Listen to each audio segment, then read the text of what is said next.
Hello students, welcome to doctor scope. তোমাদের সাথে আমি অরিজিৎ চলে এসেছি সেই বহু প্রতীক্ষিত সিরিজটি নিয়ে, biology revision series, crash course biology revision series. তো অ্যাজ পার শিডিউল আমরা আজকে আলোচনা করব the cell the unit of life. তো এইটা দিয়ে আমরা শুরু করছি কেন? কারণ এই সেল চ্যাপ্টারটা আমাদের ওভারঅল সমস্ত যত চ্যাপ্টার আছে প্রায় সব চ্যাপ্টারে সেল লাগবে। ঠিক আছে, আমরা দুটো পার্টে ভাগ করেছিলাম, একটা বোটানি একটা জুলজি। আমরা সাইমালটেনিয়াসলি নিয়ে চলবো। আমাদের একটা এক্সাম চলছে, এই অনুযায়ী তোমরা যারা চাও এক্সামে জয়েন করতে পারো। কোনো রকম ফাইন্যান্সিয়াল ম্যাটারের কথা চিন্তা করার কোনো দরকার নেই। যার যেমন সামর্থ্য আমাদেরকে সাপোর্ট করতে পারো। তোমরা আমাদেরকে যোগাযোগ করো আমাদের সাথে, যারা এক্সামগুলো দিতে চাও।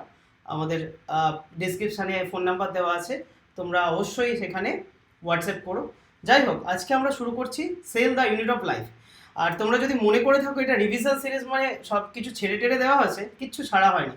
একদম 14-15 ঘন্টা পরিশ্রম করে এটাকে বার করা হয়েছে। এনসিআরটির প্রত্যেকটা পয়েন্ট এখানে ইনক্লুড আছে।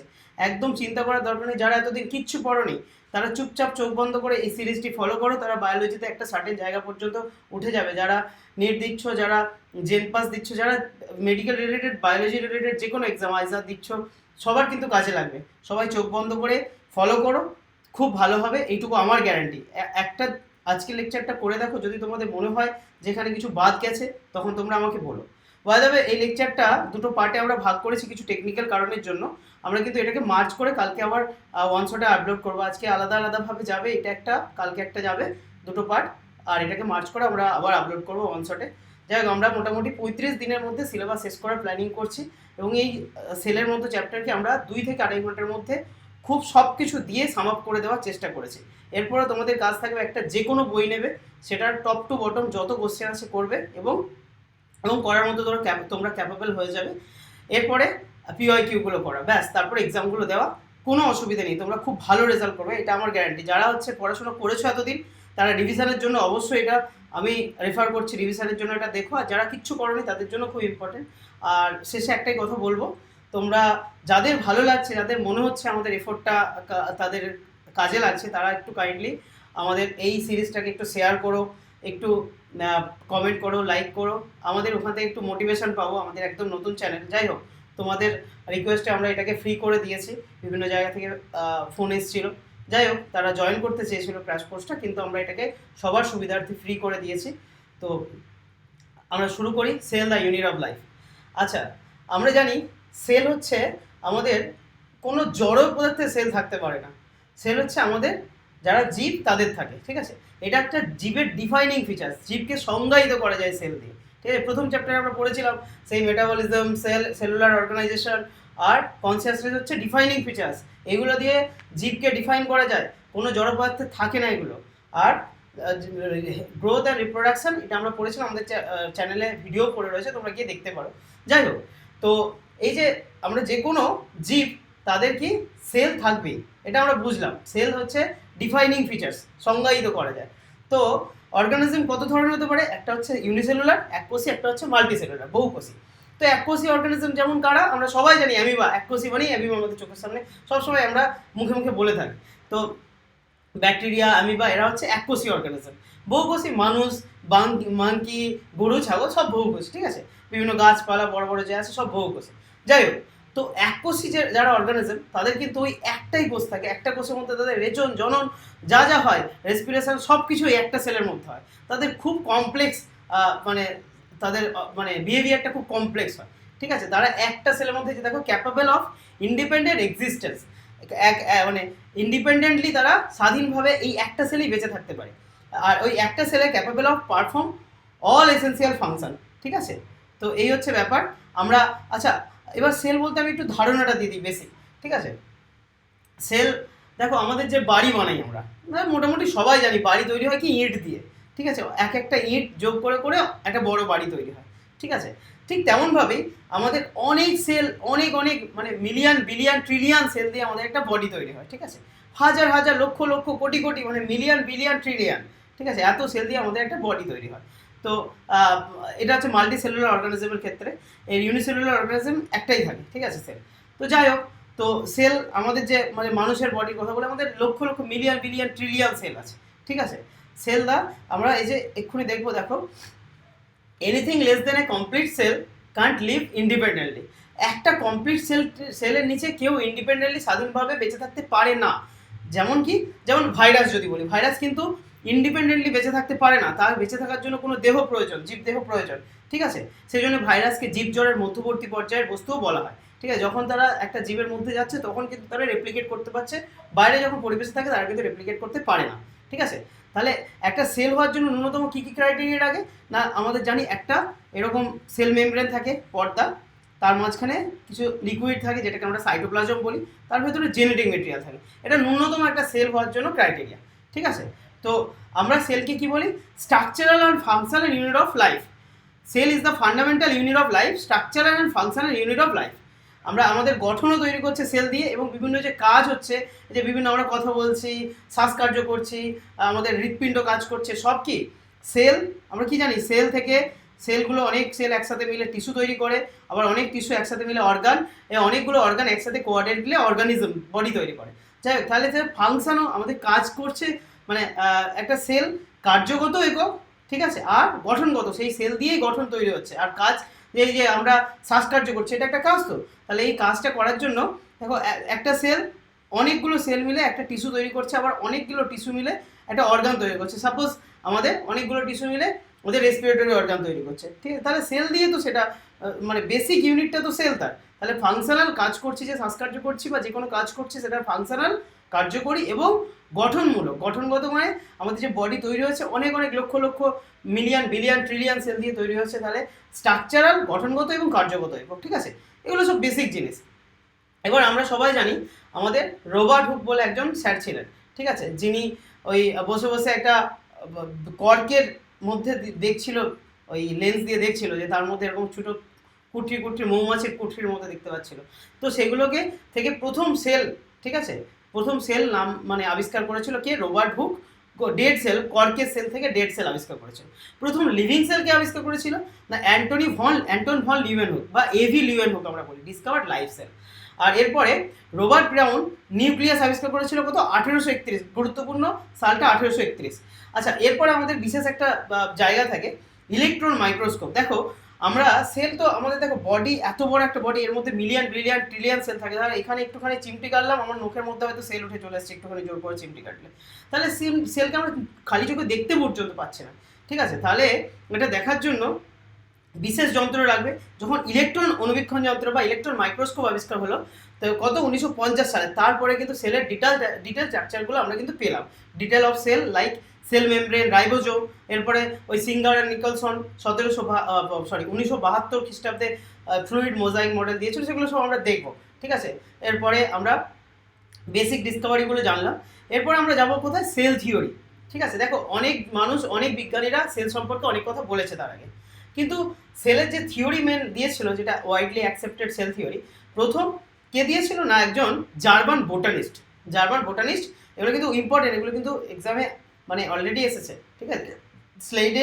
স্লেডেন হচ্ছে জার্মান বোটানিস্ট, 1838। এর হচ্ছে সালটাও গুরুত্বপূর্ণ। জার্মান বোটানিস্ট 1838 খ্রিস্টাব্দে কি বলেছিল না, তাহলে বোটানিস্ট মানে কি? মানে সে গাছপালা নিয়ে কাজ করবে বেসিক্যালি, ঠিক আছে। সে অনেক গাছ নিয়ে পরীক্ষা নিরীক্ষা করে সে দেখছিল কি না, examine many plants and observe that all plants are made of different types of cell and which make different tissue। তাহলে এইটা খুব স্বাভাবিক ব্যাপার। আমরা জানি সেল থেকে অনেকগুলো সেল নিয়ে একটা টিস্যু তৈরি হয়, আবার অনেকগুলো টিস্যু মিলে একটা অর্গান তৈরি হয়, আবার অনেকগুলো অর্গান মিলে একটা অর্গানিজম বা বডি তৈরি হয়। এগুলো আমরা বেসিক জানি, একদম বেসিকভাবে তোমরা শুনতে থাকো ব্যাস, ঠিক আছে। সে অনেক প্ল্যান্টকে এক্সামিন করে দেখছিল, পরীক্ষা নিরীক্ষা করে দেখছিল যে সেই প্ল্যান্টগুলো কি, প্রত্যেকটা প্ল্যান্ট অনেক ডিফারেন্ট টাইপস অফ সেল, অনেক ধরনের সেল। যেমন মানুষের ক্ষেত্রে, মানুষের প্রায় 200 ধরনের সেল আছে প্রায়, ঠিক আছে। তো এই যে অনেক সেল পরীক্ষা করে দেখছিল যে সেই সেলগুলো মিলে কিছু টিস্যু তৈরি করে, সেই টিস্যুগুলো আবার অর্গান তৈরি করে, সেগুলো পরের কথা। আমাদের বেসিক্যালি প্ল্যান্ট টিস্যু কীরকম, সেই জাইলেম ফ্লোয়েম, এগুলো সব প্ল্যান্ট টিস্যু। যাই হোক, মোটামুটি স্লেডেন কী করেছিল আমাদের জানার দরকার এখানে। 1838 খ্রিস্টাব্দে ইনি একজন বোটানিস্ট ছিলেন।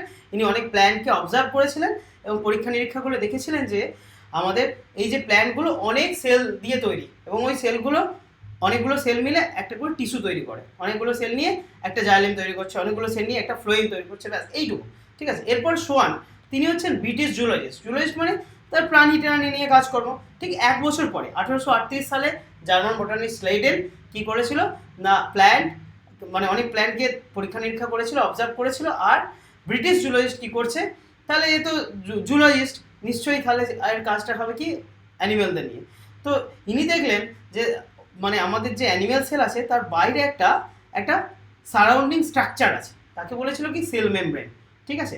এবং যেটা আরেকটা জিনিস দেখেছিল প্ল্যান্ট সেলের মধ্যে, যে প্ল্যান্ট সেল এই যে সেল মেমব্রেন ছাড়াও সেলের বাইরে আরেকটা স্ট্রাকচার পাওয়া যাচ্ছে প্ল্যান্ট সেলে, সেটাকে সেল ওয়াল বলেছিল। আমরা আস্তে আস্তে করে ডিটেল যাব, ঠিক আছে। তাহলে সোয়ান কি বলেছিল, উনি জুলজিস্ট, উনি প্রথমে অ্যানিমেল সেল দেখেছিল যে তার বাইরে একটা ডিফাইনিং মানে একটা মেমব্রেন পাচ্ছে, একটা পর্দা পাচ্ছে, যেটাকে সেল মেমব্রেন বলেছিল, ঠিক আছে। আর এগুলো সব আমরা আস্তে আস্তে করে ডিটেল জানবো। আর প্ল্যান্ট সেলে দেখেছিল যেটা ইউনিক ফিচার্স প্ল্যান্ট সেলে, যেটা কিন্তু অ্যানিমেল সেলে পাওয়া যায়নি, সেটা হচ্ছে সেল ওয়াল পাওয়া গেছিলো, ঠিক আছে। এই থেকে একটা এত কিছু দেখার পরে সে একটা মতবাদ দিয়েছিল, হাইপোথেসিস, ঠিক আছে। মতবাদটা কি না, all plants and animals are made of cell and their product. মানে প্রত্যেকটা প্ল্যান্ট, তাহলে এখানে যা স্লেইডেন কি করেছিল, প্ল্যান্টকে অবজার্ভ করেছিল, সোয়ান এসে অ্যানিমেল সেলে দেখলো যে সেল মেমব্রেন সে আবিষ্কার করলো, তারপরে প্ল্যান্ট সেলে দেখলো যে একটা ডিফাইনিং স্ট্রাকচার রয়েছে যেটা হচ্ছে সেল ওয়াল প্ল্যান্ট সেলের, ঠিক আছে। প্ল্যান্ট সেলকে সংজ্ঞায়িত করা যাচ্ছে একটা সেল ওয়াল, মানে বাইরে একটা রিজিড স্ট্রাকচার দিয়ে, সেগুলো আমরা সব ডিটেলসে জানবো। তারপর এইসব এত কিছু দেখার পর সে একটা হাইপোথেসিস দিল কি, অল প্ল্যান্টস অ্যান্ড অ্যানিমেলস, সমস্ত প্রাণী এবং উদ্ভিদ কি না সেল এবং তাদের প্রোডাক্ট দিয়ে তৈরি, বোঝা গেছে। তো এরপর সবই তো বুঝলাম, তাহলে সেলটা একটা সেল থেকে আরেকটা সেল ধরো আমরা কেটে যাচ্ছে, তাহলে সেটা ক্ষয়পূরণটা সেল ডিভিশনটা হচ্ছে কীভাবে, সেলটা আসছে কীভাবে। তো এইটা ধারণাটা সে তারা কিন্তু দিতে পারেনি। ফাইনালি স্লেইডেন অ্যান্ড সোয়ান কী করেছিল, সেল থিওরি দিয়েছিল, but it did not explain how new cell are arise বা ফর্মড, ঠিক আছে। নতুন সেল কীভাবে তৈরি হয় সেটা কিন্তু বলতে পারে না। সেটার উত্তর দেওয়ার জন্য এখানে মোস্ট ইম্পর্টেন্টলি যেটা আমাদের পিআইকিউতে অলরেডি এসছে, রুডলফ ভিরচাও বা ভিরকাও, যে যেরকমভাবে বলতে পারো, ইম্পর্টেন্ট আবার এখানে 1855 খ্রিস্টাব্দে। তাহলে এখানে কী কী সাল দেখলাম, 1838 স্লেইডেন, 1839 হচ্ছে সোয়ান, ঠিক আছে। আর 1855-তে তারপরে রুডলফ ভিরচাও এসছে, বলেছে যে অমনি সেলুলা ই সেলুলা। এটার মানে কি না, প্রত্যেকটা সেল প্রি এক্সিস্টিং, আগের সেল থেকে তৈরি হয়, ব্যাস এইটুকু। তো এইটা দেওয়ার পরে আমাদের সেলের কিন্তু ফাইনাল শেপ, তাহলে ফাইনাল শেপ দিয়েছিল কে না, রুডলফ ভিরচাও, বুঝে গেছে। তো আমরা এগোই। এবার আমাদেরকে এনসিআরটিতে কিছু ডেটা দেওয়া আছে যেগুলো আমাদের জানার দরকার। এনসিআরটি হচ্ছে আমাদের কাছে বাইবেল, কোরআন, মহাভারত সব কিছু আমরা জানি। তো যাই হোক, এবার আরবিসি মানে কিছু সেল এবং তার ফিচার্স দেওয়া আছে, তার বৈশিষ্ট্যগুলো। আরবিসি রেড ব্লাড সেল, আমরা জানি সেটা বাইকনকেভ হয়। বাইকনকেভ মানে মানে দ্বি অবতল, কনকেভ মানে অবতল, দ্বি অবতল মানে কীরকম, একটা ডিস্ক আমরা জানি, ডিস্কের পাতগুলো একটু মোটা করে চওড়া আছে, গোল করে চওড়া।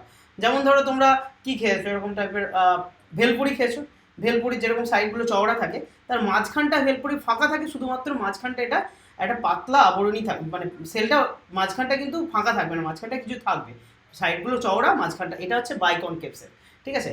আরবিসি কত মাইক্রোমিটারের হয় ডায়ামিটার, এর ডায়ামিটার হচ্ছে 7 micrometre. Disc like biconcave structure. WBC amoeboid, ঠিক আছে, অ্যামিবয়েড সেল, অ্যামিবার মতো ইরেগুলার।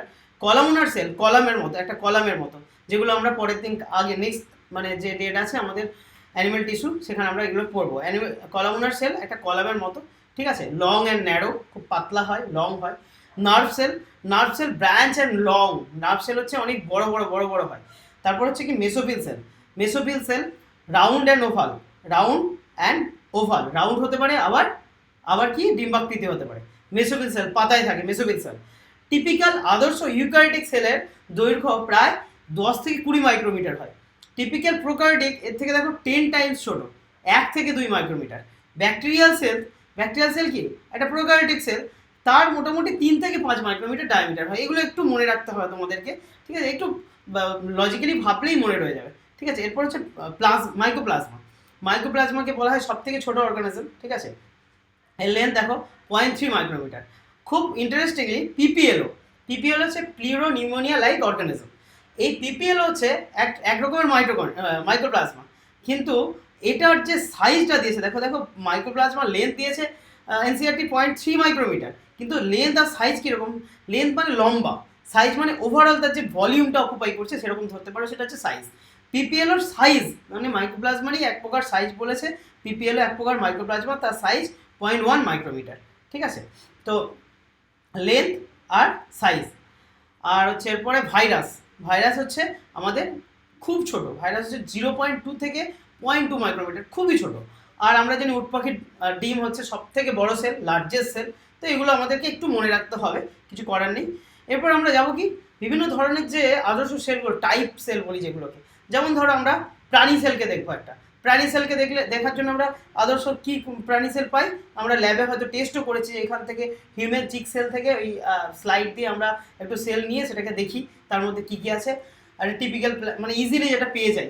আর টিপিক্যাল অ্যানিম্যাল সেল যদি প্ল্যান্ট সেল বলি তখন কি অনিয়ন, পেঁয়াজের যে স্বল্পপত্র, পেঁয়াজের যে ওই পেঁয়াজকে যদি একটা খোসাকে ছাড়িয়ে তাকে ভাঙি, দেখবো একটা সরু পাতলা একটা পর্দা পাওয়া যায়, তো সেইটা হচ্ছে অনিয়ন পিল, ঠিক আছে। সেইটাকে আমরা দেখলে একটা প্ল্যান্ট সেলের যা বৈশিষ্ট্য সেখান থেকে আমরা কিন্তু পাবো। এছাড়া ধরো আমি যদি ব্যাকটেরিয়া সেল দেখি, ব্যাকটেরিয়া সেল কাকে দেখবো, ইকোলাই। তো এগুলো হচ্ছে টাইপ সেল, ঠিক আছে। তো অনিয়ন পিল সেল একটা প্ল্যান্ট সেল, যার তাহলে প্ল্যান্ট সেল আমি কি বলেছিল সোয়ান, না তার একটা বাইরে লেয়ার ছিল কি সেল ওয়াল, তা outer most layer is call cell wall, ঠিক আছে। আর হিউম্যান চিক সেল কি সেল মেমব্রেন পাওয়া গেছে, লাস্টে সেল মেমব্রেন পাওয়া গেছে। প্ল্যান্ট সেলে সেল মেমব্রেন আছে, তার বাইরে আবার সেল ওয়াল পাওয়া গেছে, ঠিক আছে। তাহলে এখানে আমাদের সি টু দি পাওয়ার 4 এইটা মনে রাখবো, C to the power 4, C to the power 4 দিয়ে আমরা পুরোটা মনে রাখবো। দেখো সি সেল ওয়াল, আমরা বলেছিলাম যে প্ল্যান্ট সেল ওয়াল থাকে, cell wall present, chloroplast present, central vacuole present, central gas vacuole মানে কি একটা বুদবুদ একটা মানে গ্যাস থাকে তার মধ্যে, ঠিক আছে। ভ্যাকুয়াল একটা ফাঁকা অংশ।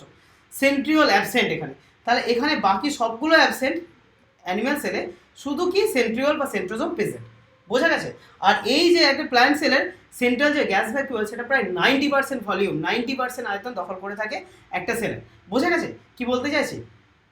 এবার আমরা যাবো হচ্ছে সেলের স্ট্রাকচার, মানে একদম প্রপার ওয়েতে সেলের মধ্যে আমরা এবার চলে এসেছি, যে সেল একটা হতে গেলে কী কী লাগে। আমি বলেছি যে সাইটোপ্লাজম, এর মধ্যে কিছু সেমি ফ্লুইড মানে কি, ধরো এমনি আমরা যে জল খাই, ঠিক আছে, আমরা যে বোরিং ওয়াটার খাই বা যে কোনো জল দেখি, সেটা হচ্ছে তরল ফ্লুইড।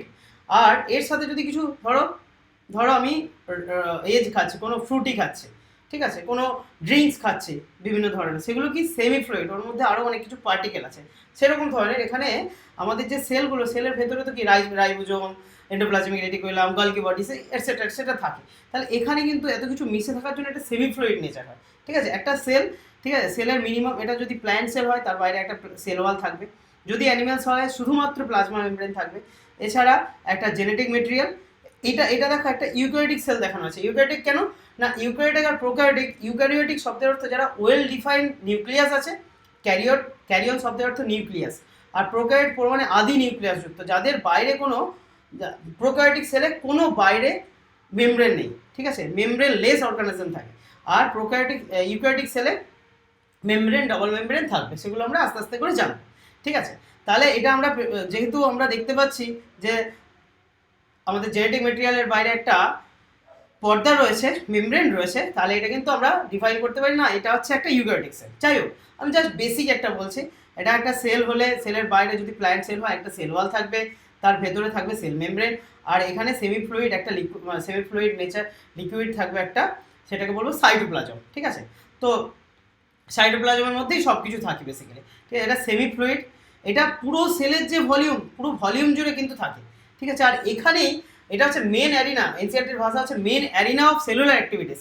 এখানে এই অংশেই কিন্তু, এই অঞ্চলে, অ্যারিনা অঞ্চল, এই অঞ্চলেই কিন্তু সমস্ত সেলের যা যা কাজকর্ম সব এই অঞ্চলেই হয়, ঠিক আছে, এই সাইটোপ্লাজমেই হয়, ঠিক আছে। আর এইটাই কিন্তু একটা সেলকে, এই যে যত রিয়াকশান যা যা হওয়ার সব হচ্ছে, এখানেই সেল ডিভিশন হচ্ছে, আমাদের রেপ্লিকেশান হচ্ছে, ডিএনএ রেপ্লিকেশান থেকে শুরু করে ট্রান্সক্রিপশন, ট্রান্সলেশন যা যা হওয়ার সব এখানেই হচ্ছে। তো এইটাই কিন্তু একটা সেলকে লিভিং স্টেটে রাখে, ঠিক আছে, বাঁচিয়ে রাখে, ঠিক আছে। আর এটা সমস্ত সেলে, এই সাইটোপ্লাজম সমস্ত ইউক্যারিওটিক প্রোক্যারিওটিক মিনিমাম যত সেল হওয়ার জন্য যে মিনিমাম স্ট্রাকচারটা রিকোয়ার্ড, সেই স্ট্রাকচারটা থাকলেই তাতে কিন্তু সাইটোপ্লাজম থাকবেই। বেসিক্যালি সমস্ত সেলে, eukaryotic prokaryotic every kind of সেলে সাইটোপ্লাজম থাকবে, বোঝা গেছে কি বলছি। এরপর হচ্ছে এটা হচ্ছে নিউক্লিয়াস। নিউক্লিয়াসের মধ্যে কি নিউক্লিয় বস্তু থাকে, ঠিক আছে, নিউক্লিয়ার জেনেটিক মেটেরিয়াল, ঠিক আছে, সেটা বিভিন্ন কোষের ক্ষেত্রে বিভিন্ন রকম, আমাদের যেমন ডিএনএ থাকে। যাই হোক, নিউক্লিয়াসটা কি একটা ডেন্স ঘন membrane bound structure. Membrane bound structure কার ক্ষেত্রে মনে রাখতে হবে, মেমব্রেন বাউন্ড স্ট্রাকচার যখনই বলবে তখনই হচ্ছে ইউক্যারিওটিক, ঠিক আছে, প্রোক্যারিওটে কোনো মেমব্রেন বাউন্ড স্ট্রাকচার হবে না, ঠিক আছে। এর মধ্যে ক্রোমোজোম, এর মধ্যে কন্টেন্টস ক্রোমোজোম, ঠিক আছে। ইউক্যারিওটিক কোষে যদি আমি দেখি যে তার তাহলে মেমব্রেন বাউন্ড স্ট্রাকচার, এটা একটা নিউক্লিয়াস মেমব্রেন বাউন্ড স্ট্রাকচার। আর এই নিউক্লিয়াসের মধ্যে ক্রোমোজোম থাকে, ঠিক আছে। আর এই ক্রোমোজোমগুলো কি হয়, কন্টেন্ট ডিএনএ, মানে ক্রোমোজোমের মধ্যে ডিএনএ থাকে, ঠিক আছে। আর ওই ডিএনএ আমরা জানি কি করে, আমাদের বংশগতির একক। যাই হোক, সেগুলো আমরা পরে দেখব। তাহলে এরপরে আমরা এটা পুরোটা দেখলাম, প্লাজমা মেমব্রেন। এরপর রাইবোজোম আরেকটা কমন সেল অর্গানেল, ঠিক আছে, একটা কমন সেল অর্গানেল হচ্ছে রাইবোজোম, ঠিক আছে। রাইবোজোম সমস্ত, কারণ রাইবোজোম হচ্ছে এর বাইরে কোনো মেমব্রেন থাকে না, তাহলে বাইরে মেমব্রেন থাকে না, ইউক্যারিওটিকে থাকবে, প্রোক্যারিওটিকেও থাকে, কারণ প্রোক্যারিওটিকে আমি বলছিলাম কি যে বাইরে কোনো মেমব্রেন থাকবে না প্রোক্যারিওটিক, তাহলে রাইবোজোমের বাইরে মেমব্রেন থাকে না, মানে রাইবোজোম কিন্তু প্রোক্যারিওটিকে থাকতে পারবে, ঠিক আছে। তাহলে এইটা রাইবোজোম, এটা হচ্ছে ইউনিভার্সাল, সমস্ত সেলে পাওয়া যায়। রাইবোজোম কি করে, রাইবোজোম প্রোটিন সিনথেসিসে হেল্প করে। তাহলে আর আমরা যে কোনো কাজ করার জন্য আমাদের বডিতে প্রোটিন দরকার পড়ে, আমরা জানি প্রোটিন সিনথেসিস, এই ডিএনএ থেকে আরএনএ, আরএনএ থেকে প্রোটিন তৈরি হয়, সেগুলো আমরা আস্তে আস্তে করে সব জানবো, কোনো চিন্তা করার দরকার নেই, ঠিক আছে। তাহলে রাইবোজোম এটা একটা নন মেমব্রেন বাউন্ড পার্টিকেল, ঠিক আছে, এটা একটা খুব ছোট পার্টিকেল, ঠিক আছে, নন মেমব্রেন বাউন্ড, কোনো পর্দা থাকে না, এটা ইউনিভার্সাল, এটা সার্বজনীন, সমস্ত ইউনিভার্সাল মানে সমস্ত সেলে পাওয়া যায়, ঠিক আছে। এতক্ষণ ধরে তাহলে কি বললাম, কি কি সমস্ত সেলে পাওয়া যায়, আমাদের সাইটোপ্লাজম পাওয়া যায়, আর নিউক্লিয়াস পাওয়া যায়, কিন্তু সেটা ওয়েল ডিফাইন হতে পারে, যদি মেমব্রেন বাউন্ড হয় সেটা ইউক্যারিওট, মেমব্রেন বাউন্ড না হলে সেটা হচ্ছে প্রোক্যারিওট। আর কি পাওয়া যাবে, রাইবোজোম, এগুলো সমস্ত সেলে পাওয়া যায়, এটা ইউনিভার্সাল। আচ্ছা, এরপর হচ্ছে রাইবোজোমের সম্পর্কে আমরা একটু জেনে নিই, বেসিক যেগুলো দরকার নেই সেগুলোই বলবো। রাইবোজোম একটা নন মেমব্রেনাস বাউন্ড পার্টিকেল, আমি বললাম ইউনিভার্সাল, সমস্ত অর্গানিজমে পাওয়া যায়। এছাড়া রাইবোজোম যদি ইউক্যারিওটিক সেলে দেখি, এটা কিন্তু সাইটোপ্লাজমে তো থাকবেই থাকবে, ঠিক আছে। আর তাছাড়া রাফ এন্ডোপ্লাজমিক রেটিকুলাম, যেগুলো আমরা দেখবো একটা সেলের মধ্যে এরকম কিছু, এরকম একটা নিউক্লিয়াস থেকে বাইরের দিকে এরকম কিছু স্ট্রাকচার দেখতে পাবো, সেগুলোকে আমরা যদি তার মধ্যে রাইবোজোম লেগে থাকে সেটাকে রাফ এন্ডোপ্লাজমিক রেটিকুলাম বলি, এবং সেটাই আমাদের রাফ এন্ডোপ্লাজমিক রেটিকুলামে তার মানে রাইবোজোম পাওয়া যায়, ঠিক আছে। মাইটোকন্ড্রিয়াতে রাইবোজোম পাওয়া যায়, ক্লোরোপ্লাস্টে রাইবোজোম পাওয়া যায়, ঠিক আছে। রাইবোজোম এই সমস্ত জায়গাগুলোই পাওয়া যায়, এগুলো জাস্ট মনে রেখো। রাইবোজোম কোথায় কোথায় পাওয়া যায়, এমনি তো সাইটোপ্লাজমে পাওয়া যায়ই যায়, তার সাথে সাথে rough endoplasmic reticulum, mitochondria and chloroplast এগুলোতে পাওয়া যায়। আর in prokaryote associate with cell membrane, ঠিক আছে। তো আমাদের প্রোক্যারিওটে সেল মেমব্রেনের সাথে সংযুক্ত অবস্থায় থাকে রাইবোজোমগুলো, ঠিক আছে। সাইটোপ্লাজম এবং প্রোক্যারিওটিক সেলের সাথে, ইন প্রোক্যারিওটে আমাদের সাইটোপ্লাজমের সাথে সংযুক্ত অবস্থা। তো আমরা বলেছিলাম কবে আমাদের ইলেকট্রন মাইক্রোস্কোপ আবিষ্কার হয়েছিল, 1950 সালে। 1950 সালে ইলেকট্রন মাইক্রোস্কোপ আবিষ্কার হলো। তো ইলেকট্রন মাইক্রোস্কোপ আবিষ্কার হওয়ার পরে 1953 সালে দেখো ইলেকট্রন মাইক্রোস্কোপ আবিষ্কার হয়েছে। এবার সব লোকজন, বিজ্ঞানীরা সেই ইলেকট্রন মাইক্রোস্কোপ ইউজ করে এবার সেলকে দেখা আরম্ভ করে দিয়েছে, ঠিক আছে। দেখো আমাদের তাহলে এই যে প্যালাডে পার্টিকেল, যেটাকে আমরা এই রাইবোজোমকে আমরা প্যালাডে পার্টিকেল বলি। কেন প্যালাডে পার্টিকেল বলি না, প্যালাডে স্যার মানে একজন বিজ্ঞানী ছিলেন, উনি এই রাইবোজোমটা আবিষ্কার করেছিলেন, এই জন্য এই তার নাম অনুসারে এটাকে প্যালাডে পার্টিকেল বলি। তো উনি ওই যে সেল মানে কি বলে ওটাকে, আমাদের ইলেকট্রন মাইক্রোস্কোপ যাবে আবিষ্কার হলো 1950 সালে, তারপরে দেখো ঠিক তারপরে ওইটা দিয়ে দেখতে দেখতে দেখতে 1953 সালে সে আবিষ্কার করে বললো কি রাইবোজোম, ঠিক আছে। দেখো এটা হচ্ছে protein factory, smallest cell organelle, এটা সব থেকে ছোট ক্ষুদ্র সেল অর্গানেল।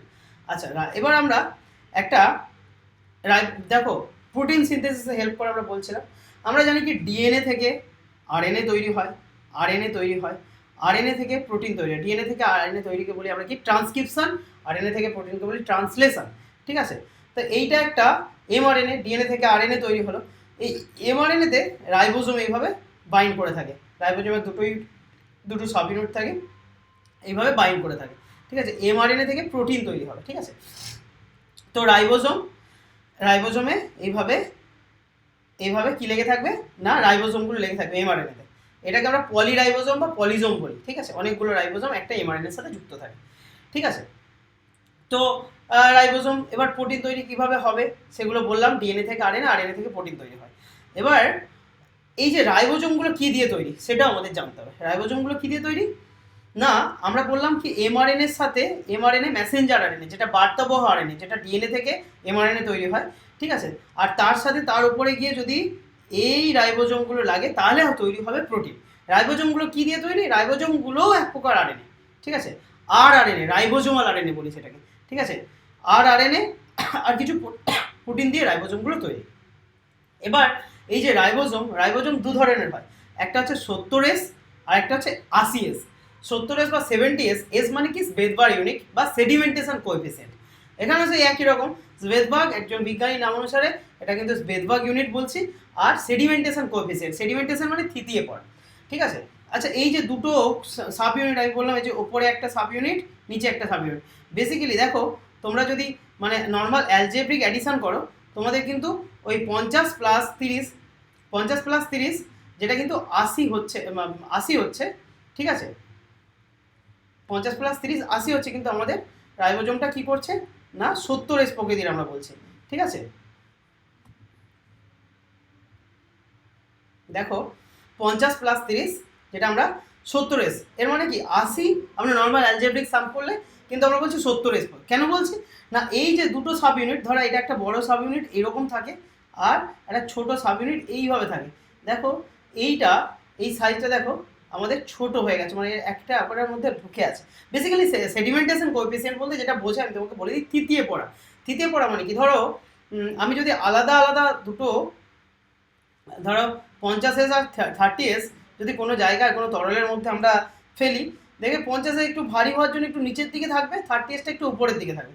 কিন্তু যখন দুটোকে একসাথে ম্যাচ মানে জোর বেঁধে থাকবে, তখন তারা আরেকটু ভারী হয়ে যাবে, তারা ভারী হয়ে গিয়ে তারা কিন্তু আরেকটু নিচে থাকবে। কিন্তু যেই অনুযায়ী 80 মানে দুটো যোগ করলে যে 80S হচ্ছিল, আরেকটু নিচে থাকার কথা ছিল তার থেকে একটু উপরে থাকে। এই যে সেডিমেন্টেশন একটা রেট, এই সেডিমেন্টেশন বা তৃতীয় পড়ার হার অনুসারে কিন্তু এটাকে বলা হয় সেডিমেন্টেশন কোএফিসিয়েন্ট। তো যাই হোক, এই রাইবোজোমগুলো কিন্তু এইভাবে একটার অপরটার ভিতরে ঢুকে থাকে, একটা বড় সাব ইউনিট ওপরে, একটা নিচে ছোট সাব ইউনিট গিয়ে যুক্ত থাকে। এই যে এখানে যেটা বলছিলাম, এই যে বড় সাব ইউনিট আর ছোট সাব ইউনিট, ঠিক আছে, বোঝা গেছে নিশ্চয়ই। চলো আমরা এগোই। তাহলে 70S যেটা প্রোক্যারিওট রাইবোজোম, 50S + 30S মিলে হয় 70S, আর 80S যেটা ইউক্যারিওট 60 + 40, ব্যাস এইটুকু, ঠিক আছে। তো আমরা ডাইরেক্টলি এই যেটা বললাম, ডাইরেক্টলি কিন্তু আমরা এর সাইজ বা ডেন্সিটি মানে আমরা indirectly measure of density or size not weight, ঠিক আছে। আমরা কিন্তু ইনডিরেক্টলি মেজার করি, সেডিমেন্টেশন দিয়ে মেজার করি তাদের সাইজ, ওয়েট এগুলো, ঠিক আছে।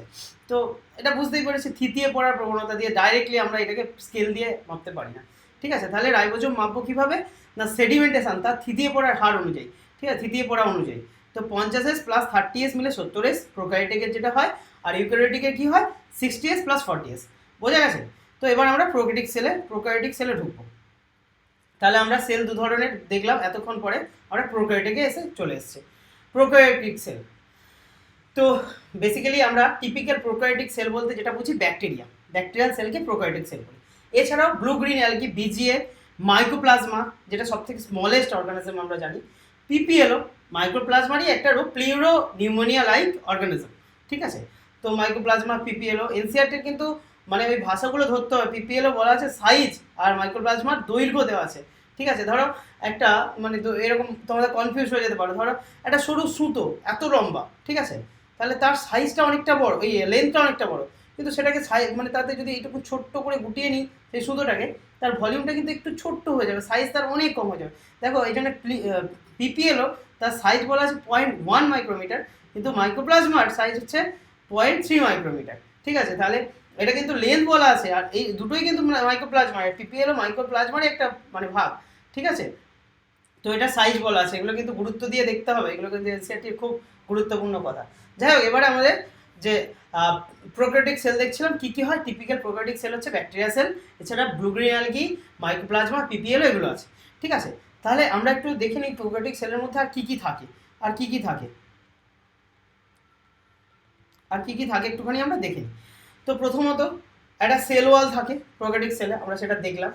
তার ভেতরে সেল মেমব্রেন থাকে, সেল মেমব্রেনের ভেতরে কিছু এরকম ইনফোল্ডিং থাকে, মানে ইনফোল্ডিং মানে ভেতরের দিকে ফোল্ড করে থাকে। কেন থাকবে, কী থাকবে, সব আমরা এক্ষুনি ডিটেলসে জানবো। একটা ইনফোল্ডিং থাকে, এই ইনফোল্ডিং আর কিছু ভেতরের দিকে এরকম ইনফোল্ডিং থাকে, কিছু বাইরের দিকে ইনফোল্ডিং থাকে, কিছু এই যে এটা হচ্ছে ন্যাকেড, আমি বলেছিলাম কি এখানে কোনো মেমব্রেন বাউন্ড অর্গানেল থাকে না, ঠিক আছে। এই যে এইভাবে এটা হচ্ছে একটা সেল অর্গান মানে জেনেটিক মেটেরিয়াল, সেটা ন্যাকেড নগ্ন অবস্থায় পড়ে থাকে, ঠিক আছে, এটা নগ্ন অবস্থায় পড়ে থাকে। তাছাড়া কিছু extra chromosomal DNA, circular DNA, কিছু গোল গোল গোল গোল ডিএনএ থাকে, সেগুলো সম্পর্কে আমরা জানবো। বেসিক্যালি সেল ওয়াল, ওকে, সেল মেমব্রেন, যার ইনভেজিনেশন আর ইভ্যাজিনেশন, ঠিক আছে। ইনভেজিনেশন মানে ভেতরের দিকে ঢুকেছে, আর ইভ্যাজিনেশন মানে বাইরের দিকে বেরিয়েছে, ঠিক আছে। তো এটা হচ্ছে সেল মেমব্রেন। তারপরে এই যে এইটা আমাদের ন্যাকেড যে জেনেটিক মেটেরিয়াল, এটাকে আমরা বলি কি নিউক্লিয়েট, ঠিক আছে। এই যে ন্যাকেড জেনেটিক মেটেরিয়াল ডিএনএ যদি হয়, তাহলে ওর কি কি থাকে, ডিএনএতে নেগেটিভ চার্জ থাকে, ঠিক আছে, PO4 মাইনাস আয়ন থাকে। এর সাথে তাহলে পজিটিভ চার্জ মানে এটাকে আমরা কি বলবো, অ্যাসিডিক, ডিএনএ অ্যাসিডিক হয়। তাহলে বেসিক কিছু এর সাথে থাকলে তবে র্যাপ করে সেটা একসাথে জোর বেঁধে থাকবে, মানে অ্যাসিডিকের সাথে বেসিক তবেই তো জোর বাঁধবে, নেগেটিভের সাথে পজিটিভ তো জোর বাঁধে। তো যেমন আমাদের প্রোক্যারিওটিক সেল, ইউক্যারিওটিক সেলের ক্ষেত্রে হিস্টোন প্রোটিন থাকে, এখানে হিস্টোন প্রোটিন থাকে না, এখানে কিছু বিশেষ টাইপ অফ পলিঅ্যামিন, অ্যামিন মানে কি NH2 গ্রুপ, ঠিক আছে। তাহলে এইটা কি বেসিক ক্যারেক্টার আছে।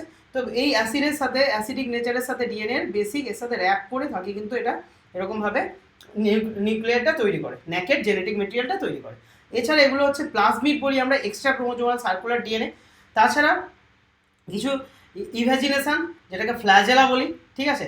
এছাড়াও ইভ্যাজিনেশন আরও মানে এছাড়া কিছু থাকে হচ্ছে, সেগুলো সিলিয়া, তারপরে সিলিয়া, ফ্ল্যাজেলা, এগুলো আমরা দেখব, ঠিক আছে। এছাড়া ক্রোমাটোফোর, এখানে যারা হচ্ছে রিজার্ভ ফুড মেটেরিয়াল, যারা হচ্ছে খাদ্য তৈরি করতে পারে, যাদের রং দরকার পড়ে, ক্রোমাটোফোর, ক্রোমা শব্দের অর্থ রং, আমরা এক্ষুনি সেগুলো বলবো।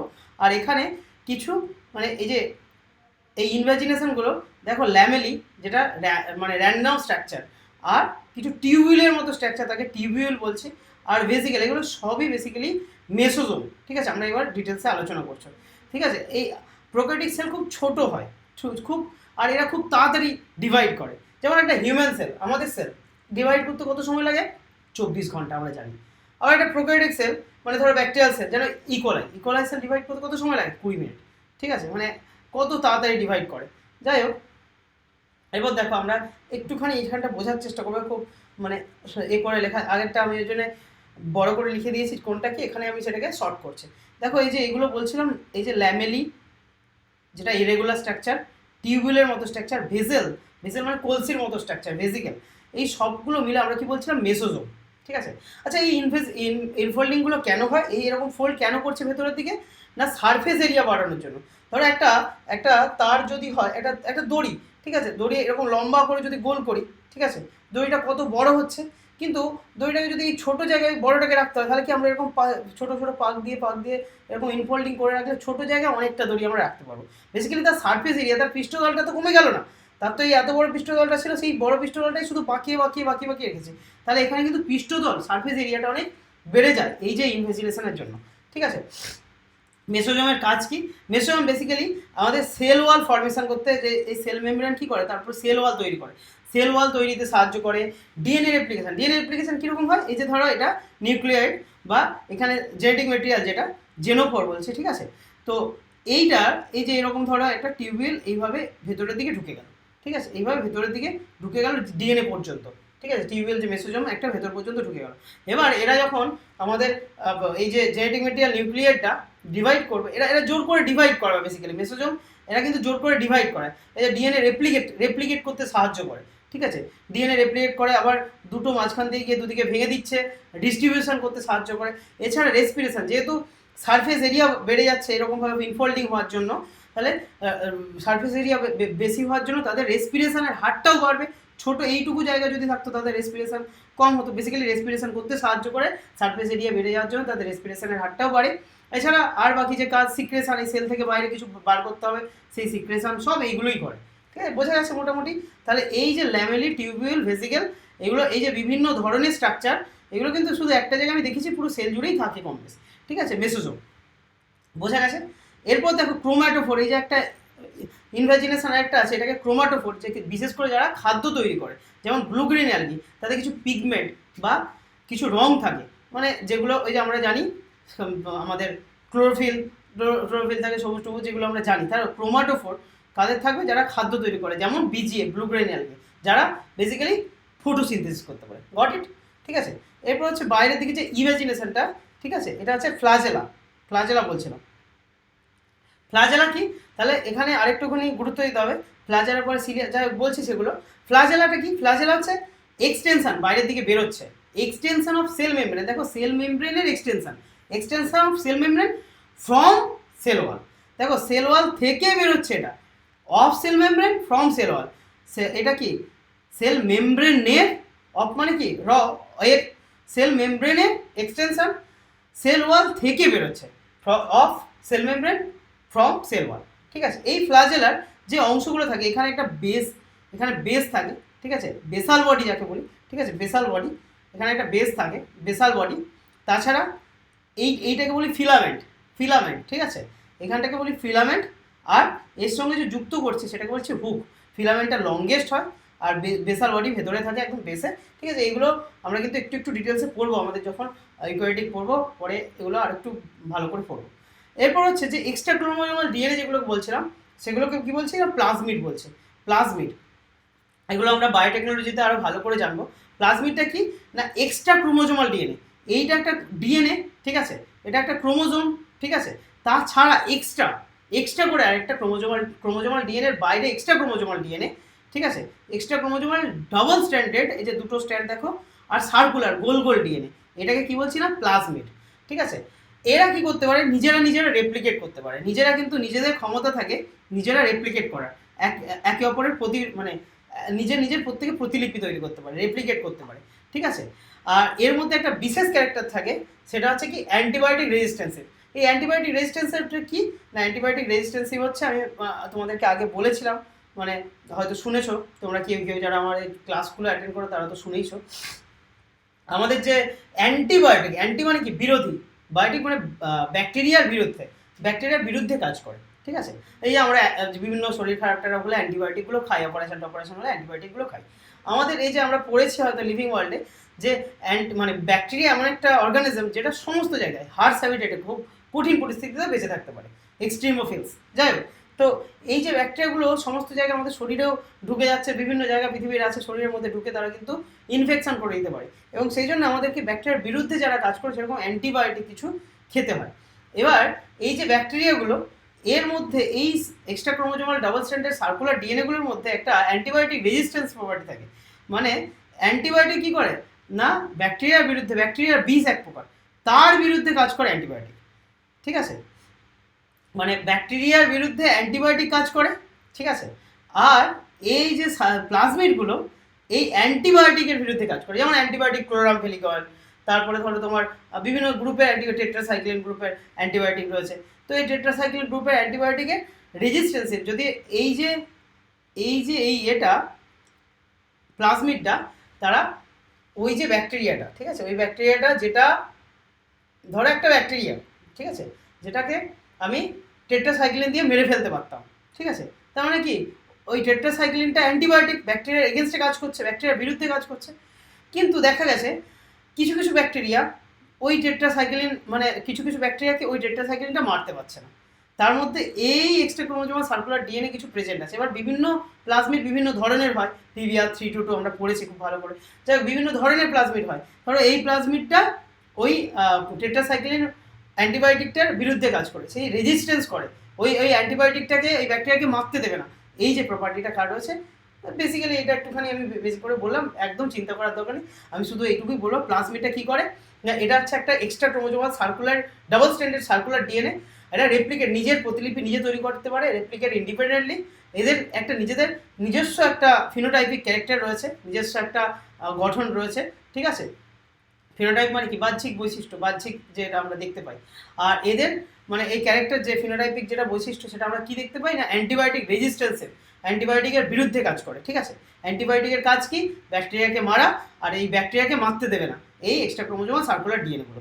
এবার যে ব্যাকটেরিয়াতে যে মানে প্লাজমিড পাওয়া যায়, সেই প্লাজমিড ধরো এটা একটা ইকোলাই ব্যাকটেরিয়া, এর মধ্যে ধরো সাপোজ প্লাজমিড আছে PBr322, যেটা সাপোজ টেট্রাসাইক্লিনের এগেনস্টে কাজ করে। তাহলে এই আমাদের শরীরে যদি একটা যে ইকোলাই সাপোজ অ্যাটাক করছে, যদিও ইকোলাই আমাদের বিশেষ ক্ষতি করে না, তো ইকোলাই অ্যাটাক করেছে, তো আমি টেট্রাসাইক্লিন নিচ্ছি, তাহলে টেট্রাসাইক্লিনকে রেজিস্ট্যান্সের কাজ করতে দেবে না। বোঝা গেছে মোটামুটি? আচ্ছা, যাই হোক, এছাড়া আমি বললাম কি পলিএমিন প্রোটিন এখানে থাকে একটা নিউক্লিয়েটের মধ্যে। নিউক্লিয়েট হচ্ছে সিঙ্গেল ক্রোমোজোমাল জেনোফোর, ঠিক আছে? এটা একটা সিঙ্গেল ক্রোমোজোমাল জেনোফোর, এটাকে জেনোফোর বলছে, সিঙ্গেল ক্রোমোজোমাল, এটা হচ্ছে জেনোফোর, ঠিক আছে? তো আর এছাড়া সেল মেমব্রেন, সেল ওয়াল থাকে সবার, সমস্ত অর্গানিজমের, মানে প্রাণীদের ছাড়া, ঠিক আছে? অলমোস্ট সমস্ত অর্গানিজমের, কিন্তু অ্যাবসলিউট মাইক্রোপ্লাজমেট পাওয়া যায় না। আর সেল ওয়ালটা মোটামুটি রিজিড হয়, খুব শক্তপোক্ত হয়, খুব দৃঢ় হয়। সেল ওয়ালটা থাকার জন্য কিন্তু ওই যে এই যে ভেতরের ব্রাস্ট, মানে সেল ওয়ালটা থাকার জন্য ভেতরে যে সমস্ত জিনিসগুলো আছে সেগুলোর শেপটা চেঞ্জ হচ্ছে না, এটা এত দৃঢ়, এই শেপটা মেনটেন করতে, ভেতরে শেপটা মেনটেন করতে সাহায্য করছে, ঠিক আছে? এটা খুব দৃঢ়, ঠিক আছে? ধরো একটা প্লাস্টিক বল, ঠিক আছে? প্লাস্টিক বলটা দৃঢ়, তার ভেতরে যদি কিছু রাখি, তার ভেতরের জিনিসগুলো যেমনকে তেমন থাকবে। আবার যদি ধরো একটা মানে কোনো বলো ভেতরে ওরকম নরম টাইপের কিছু পর্দা দিয়ে একটা বল তৈরি করেছি আমরা, সাপোজ কিছু একটা ধরে না, ঠিক আছে? সেইটার ভেতরে যদি আমি রিজিড নয়, সেটা একটুখানি ধাক্কা লাগলে তাহলে তার ভেতরের শেপ পুরো চেঞ্জ হয়ে যাবে, ভেতরের সমস্ত জিনিসগুলো নষ্ট হয়ে যাবে। তো যাই হোক, মোটামুটি একটা বোঝা যাচ্ছে।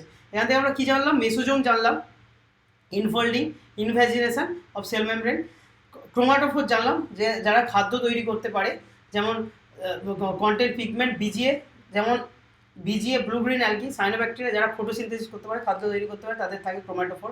ক্রোমা শব্দের অর্থ রং, ঠিক আছে? আমাদের ফটোসিনথেসিসের জন্য আমরা জানি কী লাগে না, ক্লোরোফিল লাগে।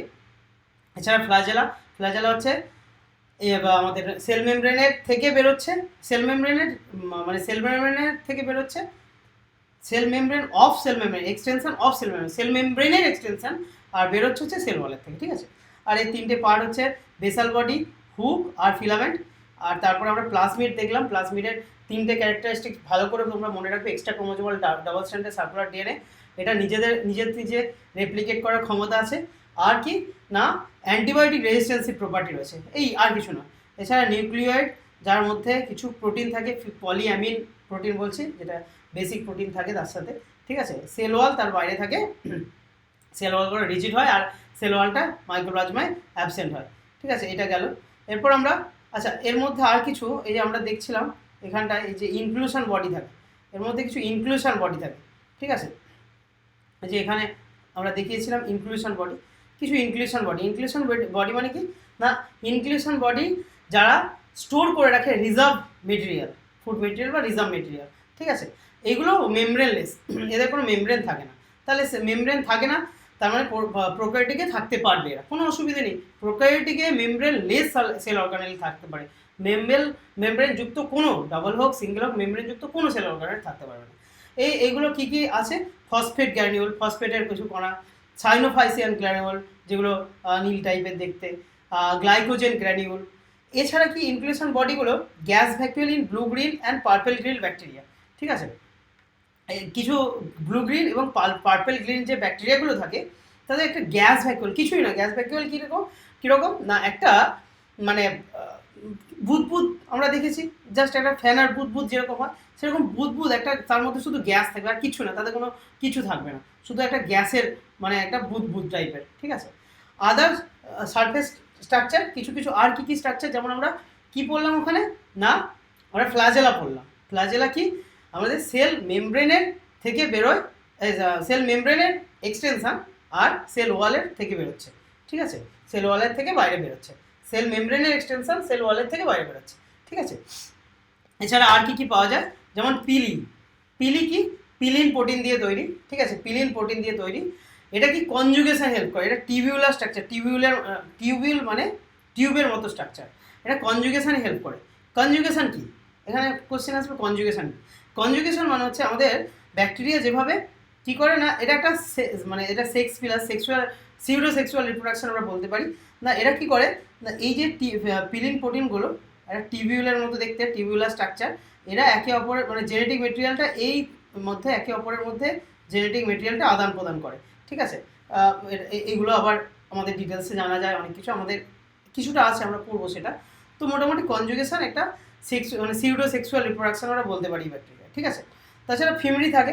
ফিমরি কী করে তাহলে, মানে একটা bristle like structure give grip to bacteria কোথাও বসছে তাকে ধরে থাকতে সাহায্য করে ফিমরি।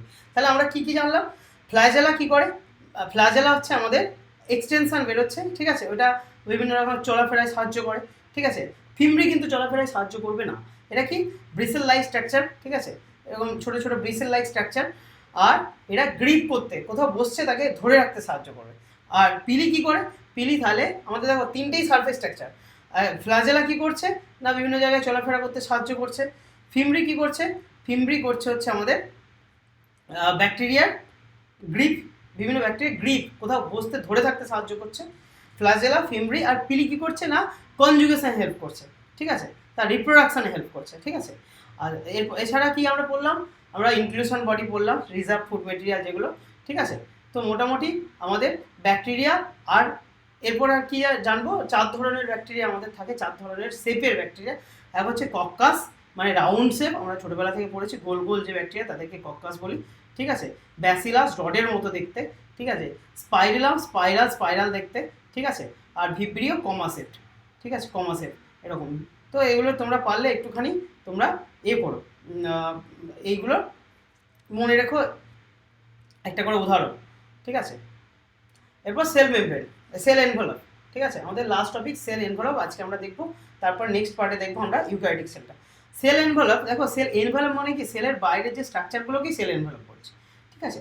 তাহলে আমাদের সেল ওয়াল দেখেছি, সেল মেমব্রেন দেখেছি, আর সেল ওয়ালের বাইরে আরেকটা স্ট্রাকচার পাওয়া যায়, ঠিক আছে। এই তিনটে মিলে প্রোক্যারিওটিক সেল এনভেলপ তৈরি করে। Present in most prokaryotic sell, particularly bacterial সেলে এই সেল এনভেলপটা পাওয়া যায়, ঠিক আছে। এটা কেমিক্যালি কমপ্লেক্স, এটা ভীষণভাবে কমপ্লেক্স, মানে cell wall, sell membrane, cell wall, তার বাইরে একটা আবার স্ট্রাকচার পাচ্ছে, কেমিক্যালি কমপ্লেক্স। এটা ওভারঅল প্রোটেক্টিভ, সবটাকে প্রোটেক্ট করে, প্রোটেক্টিভ লেয়ার, ঠিক আছে। Consist of glycocalyx, cell wall, cell membrane, তিনটাকে একসাথে সেল এনভেলপ বলছে, ঠিক আছে। এই গ্লাইকোক্যালিক্স আউটার মোস্ট, সব থেকে বাইরে, সেল ওয়ালের বাইরে যেটা পাচ্ছি তাহলে গ্লাইকোক্যালিক্স আউটার মোস্ট লেয়ার, সব থেকে বাইরে। তাহলে এটা কি করবে, এটা ডিফেন্স, এটা হচ্ছে কি, এটা যখন আবার এটা দুভাগে ভাগ আছে, দুরকম বলি আমরা। যখন খুব লুজ সিট থাকবে, বাইরে যে লুজ থাকবে, বাইরের যে সেল ওয়ালের বাইরে এই লুজ থাকলে তখন আমরা বলি slime layer, outer most defensive, প্রতিরক্ষা ব্যবস্থা একটা, ঠিক আছে। আর ক্যাপসুল, যদি আমাদের টাপ থাকে, খুব খুব শক্তমুক্ত থাকে, টাপ থাকে, তখন বলবো আমরা ক্যাপসুল বলবো। তাহলে স্লাইম লেয়ার লুজ সিটকে বলবো, আর ক্যাপসুল টাপকে বলবো, ঠিক আছে। এটা সব থেকে বাইরের স্ট্রাকচার গ্লাইকোক্যালিক্স, ঠিক আছে। তার ভেতরে কি সেল ওয়াল, সেল ওয়াল কি না, সেল ওয়ালটাই আমাদের, সেল ওয়ালটা রিজেড স্ট্রাকচার হয়, আমরা অলরেডি দেখেছি না, give shape and structure, shape দেয়, আকার এবং গঠন, ঠিক আছে, টু দ্য সেল, সেলের আকার এবং গঠন নির্ধারণ করে। Prevent bacterial cell from bursting and collapsing, তাহলে এইটা এতটা রিজিড, এই সেলটাকে যদি ছোটোখাটো ধাক্কায় ব্রাস্টও করবে না, ব্রাস্ট করে যাবে না, বা কোলাপস করে যাবে না, চুপসে যাবে না, বা ব্রাস্ট করে যাবে না, ঠিক আছে। সেই ব্রাস্ট বা কোলাপসিংয়ের হাত থেকে রক্ষা করে কি সেল ওয়াল। এছাড়া কি আছে, সেল মেমব্রেন, সব থেকে ভেতরে। তাহলে গ্লাইকোক্যালিক্সে আমরা দুভাগে বলতে পারি, দুবার, মানে দুরকম হতে পারে। একটা হচ্ছে লুজ সিট থাকলে তাকে আমরা বলবো স্লাইম লেয়ার, আর টাফ সিট থাকলে, টাফ থাকলে তখন বলবো কি ক্যাপসুল গ্লাইকোক্যালিক্স। তার ভেতরে সেল ওয়াল কি শেপ অ্যান্ড স্ট্রাকচার প্রোভাইড করছে সেলকে একটা, ঠিক আছে। আর এটা ব্রাস্টিং আর কোলাপসিংয়ের হাত থেকে বাঁচায় সেল ওয়ালটা। আর তার ভেতরে থাকে সেল মেমব্রেন আবার দেখো না, এটা সিলেক্টিভলি পারমেবল, ঠিক আছে। সেল মেমব্রেন মানে কিছু কিছু জিনিসকে সেলের ভেতরে এন্টার করতে দেয়, আবার কিছু কিছু জিনিসকে দেয় না, সিলেক্টিভলি পারমেবল। যেগুলো সেলের লাগবে সেগুলো বাইরে থেকে ভেতরে নিয়ে আসে, আবার মানে নিয়ে আসে আবার ছেড়ে দেয়, ঠিক আছে। Best on nature of envelope, ঠিক আছে। ব্যাকটেরিয়া দু ধরনের হতে পারে। এনভেলপের এই যে এনভেলপের নেচার অনুযায়ী এই যে ক্যাপসুল, স্লাইম লেয়ার দু ধরনের হতে পারে। কি না, গ্রাম পজিটিভ আর গ্রাম নেগেটিভ, ঠিক আছে। গ্রাম মানে ওই গ্রাম না, গ্রাম মানে স্যার ক্রিশ্চিয়ান গ্রাম এইটা আবিষ্কার করেছিল, সেই জন্য এটাকে গ্রাম পজিটিভ আর গ্রাম নেগেটিভ। গ্রাম পজিটিভ কাকে বলবো না, এই যে একটা যদি ব্যাকটেরিয়াল সেলকে আমি যদি রং দিই, ঠিক আছে, স্টেনিং করি, যদি রংটা ধরে রাখে, রিটেন করে, তাহলে সেটাকে বলবো গ্রাম পজিটিভ ধরে রাখছে, পজিটিভ সিগন্যাল। আর নেগেটিভ মানে ছেড়ে দিচ্ছে। এই হচ্ছে ব্যাপার। আমরা নেক্সট পার্টটা পরের এতে দেখবো, পরের পার্টের নেক্সট অংশটা দেখবো। সবাই খুব ভালো থেকো, খুব ভালো লাগলো। আর আমাদের সাথে যুক্ত থাকো। যদি আজকে আমাদের প্রথম লেকচার, কিছু টেকনিক্যাল প্রবলেম আমরা ফেস করেছি অবশ্যই, তো তোমরা সাথে থাকো, আমরা সেগুলো সব ওভারকাম করে নেব। তো সবাইকে আবার বলছি, যাদের মনে হচ্ছে যে তোমরা আমাদের সাথে চলবে, আমাদের স্ট্র্যাটেজি, এখানে কিন্তু আমরা স্ট্র্যাটেজি ভিডিও থেকে এভরিথিং, এই চ্যানেলে সব কিছু যাবে। তোমরা আমাদেরকে একটু সাপোর্ট করো, একটু শেয়ার, সাবস্ক্রাইব করো, একটু কমেন্ট করো, ঠিক আছে? খুব ভালোই থেকো, লাইক করো, ঠিক আছে? আর যারা তোমাদের মনে হচ্ছে আমাদের সাথে চলবে, এক্সামগুলো দেবে, যে 7টা পার্ট টেস্ট 9টা ফুল টেস্টে আমরা ভাগ করেছি পুরোটাকে, সেটাকে তোমরা দিতে চাও, তোমরা আমাদের সাথে যোগাযোগ করতে পারো। আমাদের টিমের নাম্বার আমাদের এতেই রয়েছে, আমাদের ডেসক্রিপশনে রয়েছে, তোমরা হোয়াটসঅ্যাপ করতে পারো। সবাই খুব ভালো থেকো, take care, all the best, good night, by.